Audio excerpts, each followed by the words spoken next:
जौनपुर लोकसभा चुनाव में महाराष्ट्र सरकार में मंत्री रहे कृपा शंकर सिंह को टिकट मिलने के बाद धनंजय सिंह का एक मामले में जेल चले जाना जौनपुर की राजनीति को गर्म कर दिया था। लोगों का सोचना था कि अब धनंजय सिंह शांत होकर बैठ जाएंगे, किंतु ऐसा हुआ नहीं। धनंजय सिंह की पत्नी श्रीकला सिंह बसपा के टिकट पर चुनाव मैदान में कूद गई। जोर शोर से चुनाव प्रचार भी शुरू हो गया। भाजपा नेताओं के माथे पर हार के डर से पसीने की बूंदें भी चुचुहाने लगी थी। धनंजय सिंह की जमानत हो गई। नीम करौली धाम में आशीर्वाद लिए और चुनाव प्रचार में कूद गए, लेकिन बसपा ने श्रीकला सिंह का टिकट काटकर सिटिंग सांसद को टिकट दे दिया। लिहाजा कयासों के दौर शुरू हो गए। धनंजय सिंह खुद टिकट वापस किए या फिर किसी दबाव में आकर मायावती ने उनका टिकट काटा, चर्चाओं का दौर शुरू हो गया। लेकिन धनंजय सिंह की एक फेसबुक पोस्ट ने फिर चर्चाओं का बाजार गर्म कर दिया है। मीडिया से बात करते हुए धनंजय सिंह ने कहा था कि वे जल्द ही नया फैसला लेंगे।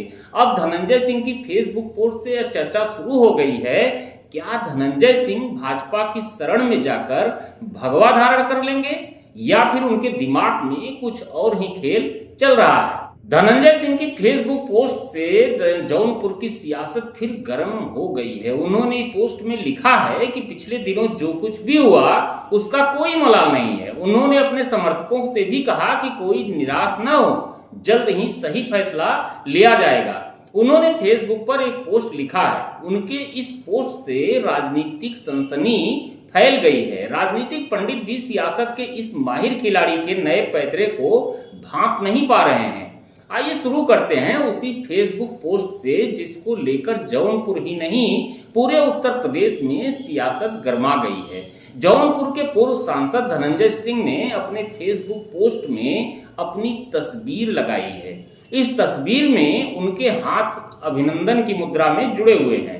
चेहरे पर आत्मविश्वास झलक रहा है और तस्वीर पर उन्होंने लिखा है कि होई है सोई जो राम रचि राखा। श्री रामचरितमानस की चौपाई के इस छोटे से अंश के जरिए धनंजय सिंह ने अपने समर्थकों को तो मैसेज दिया ही है, यूपी के सियासत को समझने वालों के लिए भी सीधा संदेश दे दिया है। इसमें उन्होंने एक तरह से बताने की कोशिश की है कि अब तक जो हुआ उसके लिए उन्हें कोई भी मलाल नहीं है।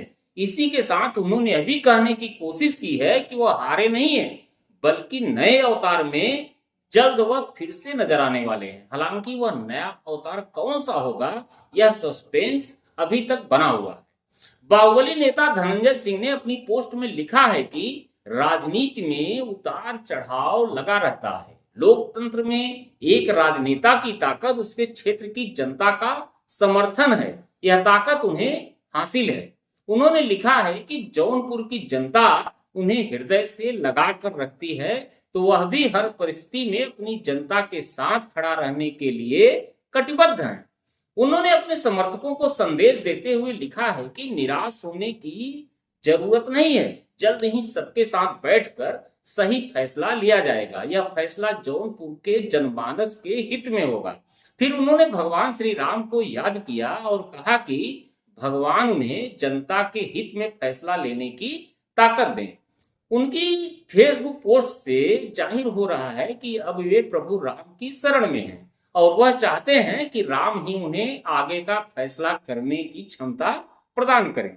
स्थानीय राजनीति को समझने वालों के मुताबिक जेल से छूटने के बाद कुछ दिन तक धनंजय सिंह के तेवर बीजेपी के प्रति काफी सख्त थे। अब अनुमान लगाया जा रहा है कि धनंजय सिंह का अगला कदम क्या होगा। क्या वे भगवा धारण करेंगे या फिर कोई और निर्णय लेंगे। अब आगे धनंजय सिंह क्या करेंगे यह तो वही जानते हैं, लेकिन धनंजय सिंह की फेसबुक पोस्ट ने जौनपुर की सियासत को एक बार फिर गर्म कर दिया। धन्यवाद।